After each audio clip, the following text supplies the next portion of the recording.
The heart of Tustin's legacy, history, honor, and opportunities within the Navy's hangars. These are the Tustin Hangars. They are engineering marvels. Two colossal wooden structures rising from the orange groves of Southern California. Each hangar stands 17 stories tall, stretches more than 1,000 feet long, and spans 300 feet wide. Some of the largest wooden structures ever built. How did they come to be, and what was their purpose? Why did they close? What do they represent to the community, and what does the future hold for them? Let's dive into their epic story. In 1942, Orange County was vastly different. At that time, with a population of only 130,000 people, it was a sparsely populated rural area where orange groves, lima beans, and sugar beet fields stretched endlessly. Like the rest of America, residents here were focused on World War II. In the wake of the devastating Japanese attack on Pearl Harbor on December 7, 1941, the U.S. War Department was determined to prevent any further strikes on American soil. To strengthen coastal defenses, they selected approximately 1,600 acres of farmland in central Orange County as the site for one of their lighter-than-air bases, a specialized facility for operating and maintaining blimps that would patrol the coast and hunt submarines. On April 1, 1942, amidst the ongoing chaos of World War II, ground was broken on the new base. The U.S. Department of the Navy now faced an enormous challenge: to build two of the largest wooden structures ever conceived. Wood wasn't the dream material, but it was their only option. Every ounce of steel in America was earmarked for weapons, armored vehicles, and other wartime efforts. They prefabricated massive arches made from Douglas fir and paired them with sturdy concrete A-frame supports. They engineered 12-story-high rolling doors. Crews assembled it all at a breakneck speed. The Tustin lighter-than-air facility became the fourth of its kind in the Navy's lineup of 17 timber hangars. These engineering marvels were born of wartime necessity. The hangar's primary mission was to support the 3rd Marine Aircraft Wing and other units in the region. By the end of 1942, 12 K-class blimps operated from Tustin as Airship Patrol Squadron ZP-31. Airship patrols along the California coast ran 24 hours a day from the LTA bases at Tustin and Moffett Field. The airship fleet far exceeded the expectations of the War Department and Navy for reliability and effectiveness. They maintained an 87% online and operational rate, and completed 89,000 escort missions through submarine-infested waters for ships loaded with troops, equipment, and supplies. Ironically, the Navy's LTA program was so effective that it became a victim of its own success. By 1944, just 2 years after the Tustin hangars were completed, the need for blimp patrols and escort missions along both coasts was dwindling fast. After World War II, lighter-than-air operations ended in 1949. The base briefly stored blimps before transitioning and reopening in 1951 as the first helicopter-only airfield for the Korean War. Later, it was renamed Marine Corps Air Facility Santa Ana, and in 1978 it became Marine Corps Air Station Tustin, the West Coast's premier helicopter hub. During the Vietnam conflict, MCAS Tustin served as the primary base for heavy and medium attack and transport helicopter operations, training, and maintenance for the 3rd Marine Air Wing. In the 1980s and the early 1990s, MCAS Tustin supported CH-53E helicopter operations and expanded its role through significant involvement in Operations Desert Shield and Desert Storm. Following the end of the Cold War, the 1988 Base Realignment and Closure Act aimed to cut costs by consolidating or closing military bases. As a result, in 1991, MCAS Tustin was designated for closure to improve efficiency. Although the Department of the Navy still owned the land, the city of Tustin was designated as the local reuse authority in 1994 and tasked with the extraordinary job of leading one of the largest community-driven transformations in the region by developing a plan to repurpose the decommissioned land and fully define what would become its legacy. The question of what to do with the two hangar structures was a question at that time and continues to be one of the most complex pieces of the Tustin Legacy puzzle. Colonel Bill Hammerly, who served as the commanding officer of MCAS Tustin, was the senior Department of Defense official overseeing the base at its closure and through the transition to the LRA. I'm Bill Hammerly. I'm a retired Marine Corps colonel from 1993 to 1996. I was the commanding officer of the Air Station, Marine Corps Air Station here in Tustin. And in that capacity, I was the senior Department of Defense official on site facilitating the closure and the transition of the base from the military to the city of Tustin.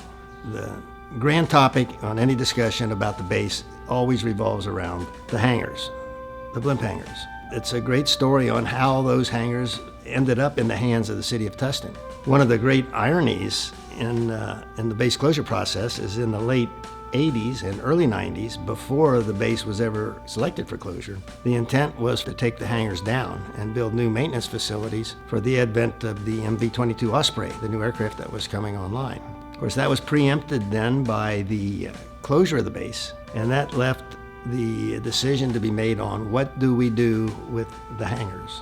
We were either going to have a negotiation about taking them down if the city didn't want them, or we were simply going to hand them off in total to the city, in which case the Department of Defense, the Navy, have no further interest in them. That interest would then pass to the city, which is in fact what happened. From that point forward, it became a discussion point for some great city councilmen and throughout the years to look for a good productive reuse for them. MCAS Tustin officially closed on July 3, 1999 after 57 years of operation. By that time, the city had developed a blueprint that would guide Tustin Legacy's land use to today, the specific plan and the local reuse plan. By 2002, the city had successfully negotiated an unprecedented deal to acquire ownership of 75% of the land in the 1,600-acre former military base for free.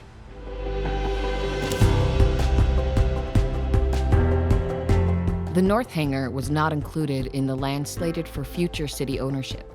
Instead, it was originally the County of Orange that planned to build a regional park on the 85 acres where the North Hangar stood, known as Parcel 18. Over the following 2 decades, the county spent considerable time planning, gathering community input, and developing park designs. Ultimately, the county was not able to create a workable plan or secure the necessary funding and approvals.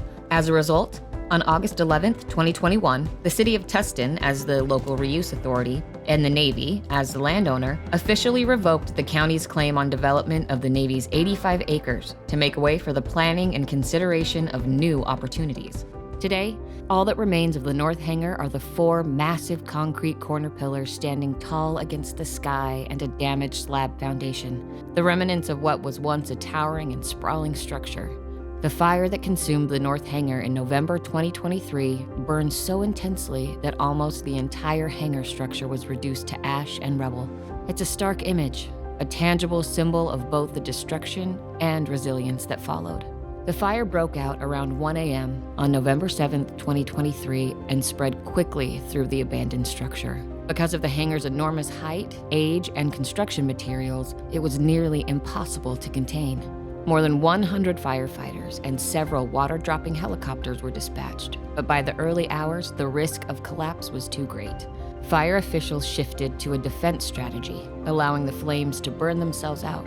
Despite their efforts, the fire smoldered for weeks, officially declared fully extinguished on December 1st, 24 days later. Given the construction materials used in the 1940s, which included asbestos, lead, arsenic, and nickel, the city took immediate steps to safeguard the public health.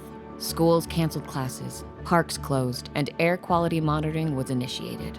For more than 2 years following the fire, the city worked alongside the U.S. Navy, the U.S. Environmental Protection Agency, the EPA, and local health agencies to remove hazardous materials, clean up debris, and assess the environmental impact. The immediate response was massive. Over 600 hazardous material workers removed 737 tons of debris from homes, schools, businesses, and public spaces across more than 6 square miles. In addition to the physical cleanup, the city set up call centers, held briefings, and coordinated public health meetings to keep the community informed and supported. While the city has already recovered 75% of the costs from the Navy, more than $100 million has been spent on the recovery efforts, and the reimbursement process is ongoing. But amid the devastation, there's also a deep sense of respect for the Tustin military legacy that the hangar represents. Organizations like Tustin Military History are working hard to preserve that history, ensuring that while the North Hangar may be gone, the community's connection to its military past remains strong. The North Hangar fire was an unprecedented event, but the response set a powerful example for how the city deals with emergencies, coordinating quickly, securing resources, and maintaining transparency with the public. The spirit of the community and its commitment to both recovery and historical preservation show that while the fire may have erased a physical landmark, it hasn't destroyed the legacy it represents. To share what this history means to local residents and how the city is already preserving it, we spoke with Pete Beatty, president of Tustin Military History. Yeah, my name is Pete Beatty. I'm here to tell you what wonderful things are going on in Tustin right now. My goal as the president of the Tustin Military History is get the information out to the people who never knew about all the things that are happening in this city. The one thing I really liked about Tustin is that they named it the Legacy area. Okay, that in itself is history. And I love history, and I love being able to explain to people about the importance of the people that served here. Honoring the military history has always been Tustin's priority. The city has proven their love for the history of this town by dedicating a lot of buildings where they're architectural. The archways, which represent even their logo, and their city logo has an arch on it. So they've pulled out the stops to let people know this is a town that respects their military and the service that they did here. I want to take a moment to talk about the Veterans Park and what it means to the people who live here. It's a wonderful place to go and remember the people you served with, or people you're related to, or just for your own knowledge to see what Tustin has done to make it a great city to live in. The U.S. Navy still owns the South Hangar and the surrounding land, but the city leases the property under a long-term agreement called LIFOC. Under this agreement, ownership will transfer to the city once the environmental cleanup related to former military activities is complete. Because of the scale and complexity of environmental contamination from decades of military use, cleanup must meet strict federal standards, a process that can take decades to complete. The transfer was originally expected around 2003, but stricter environmental regulations have pushed it back. Today, the handover is projected to occur sometime between 2037 and 2042, with the possibility of further delays. That leaves the city uncertain about when it will gain full control. To protect the community and to prevent the South Hangar from suffering the same fate as the North Hangar, the city has put in place extensive security measures. These include 24-hour on-site security guards, security lighting and cameras, a razor wire perimeter barrier, 8-foot-high fencing, and better access for firefighting. Together, these measures cost the city more than $1 million a year. Right now, the South Hangar is almost dormant. Structural and life safety issues make public use impossible, making the only permitted function the one it was built for: housing and maintaining airships. This limited use keeps the hangar's legacy alive, as Goodyear Tires continues to bring in its iconic blimps for annual maintenance and inspection. But deferred repairs and ongoing maintenance brings risks and costs that grow every year. This ongoing financial burden shows just how difficult it is to keep even minimal operations going through temporary measures. Over time, costs will keep rising, and opportunities to use the hangar for other purposes will remain limited. To explore how the South Hangar could be preserved and reused, the city turned to Page & Turnbull, a historic architecture firm. They've studied several World War II-era wooden blimp hangars across the country, including a detailed look at the Tustin South Hangar. Hi, I'm John Lesak. I am a historic architect. We as a company have the unique experience of having looked at 4 of the large, lighter-than-air hangars. Originally there were 17, now there's 6 left in the United States. We started working on Hangar 2 in 2013. Our initial goal was to evaluate the hangar both for its existing conditions and then looking at the potential of both rehabilitating it and then also adaptively reusing it. Hangar 2 was in the best shape out of all of them. We would say it was in fair to good condition, but it certainly had issues. The first issue is that it's built out of wood, obviously, and there's just lots of bits and pieces throughout this giant building that aren't super well attached. Then there were some structural issues. There's splits in the wood members. There's metal stairs in there. They were put in later, not originally. They're heavier. In addition to that, the building was designed to handle airships, not people. So like exiting, fire protection weren't as complex as they should be for a larger group of people. Escalated to today, roughly $22 million is to repair the hangars, which is to address the structural issues and then a few, but not all, of the waterproofing issues, exiting and having a fire alarm system put in place. $202 million is to basically fix the exiting, fix the shell, make structural repairs, and do it in a way that is compatible with historic standards. $271 million would be to kind of add supplemental structure within the hangar to stabilize it, but also bring it up to like what we would call public use, but it wouldn't meet those historic standards. At this point, it's essential to keep in mind that even though the Navy still technically owns the hangar, the city is responsible for funding any future repairs, rehabilitation, or demolition. For context, according to an estimate provided by the Navy, demolishing the hangar would cost roughly $55 million. These figures highlight the scale of investment required, whether the consideration is preservation, adaptive reuse, or removal. They also underscore why the city must carefully consider its long-term vision for the South Hangar, balancing financial realities with its historical and cultural significance. Even still, the hangars are but two pieces of a much larger plan still taking shape. Tustin Legacy is more than just another development project. It represents nearly 85 years of history, transformation, and community pride. Designed to integrate homes, businesses, parks, recreation, and education into a connected, vibrant community, Tustin Legacy has approximately 500 acres that still need to be realized. An exciting opportunity to complete the vision of Tustin Legacy in a meaningful and lasting way.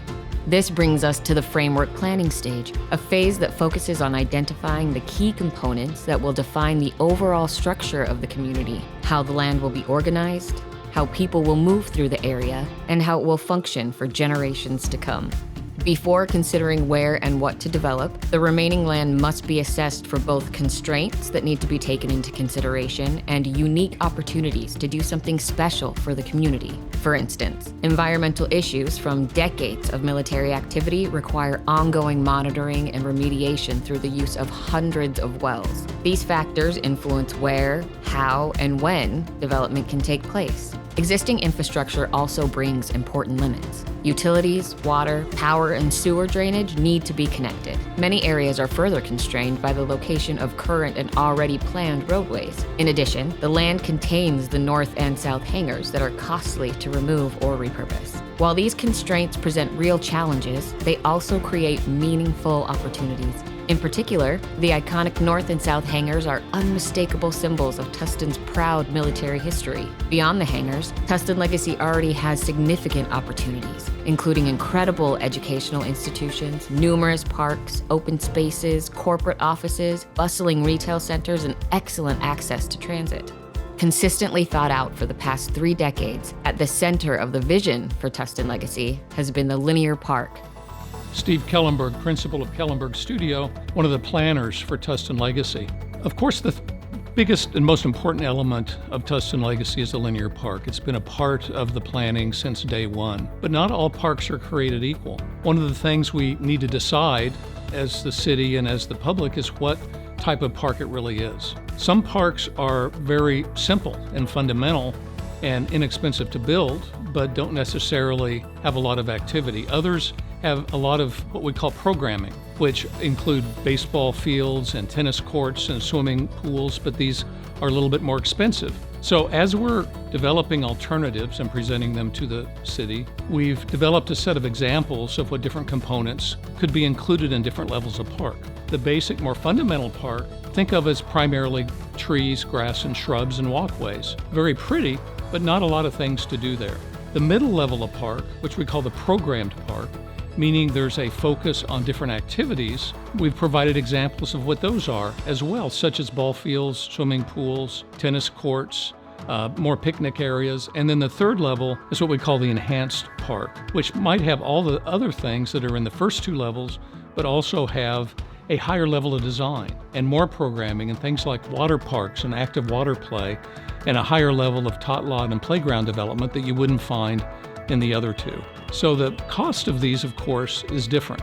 The initial sort of basic might run about $1 million an acre, so a 120-acre park is $120 million, whereas the highest level might be 3 times that and 3 times the cost. While the park will remain the central feature of the Tustin Legacy, its size and design will depend on the consideration of key framework planning components. For example, one of many possible scenarios might feature a larger park with less development, spreading resources more evenly across the area. Another approach could strike a balance between park space and development, allowing for investment in amenities like shops and restaurants. Alternatively, a more compact park could enable greater development capacity, generating additional financial resources to support enhanced park features and long-term upkeep. In each example shown here, the relationship between framework planning components demonstrate different ranges of trade-offs between the amount of development and potential for enhanced community benefits. The key to success lies in balancing the needs of the community with the realities of development. The amount and type of development will influence how much can be invested in public spaces, parks, and amenities that enhance everyday life. One of the key things being considered in the framework planning process is how the neighborhood could feel and work. There are a few different design examples to consider. One example illustrates a romantic approach, where the streets would curve and wind, creating a more traditional, familiar vibe, kind of like a cozy, charming neighborhood.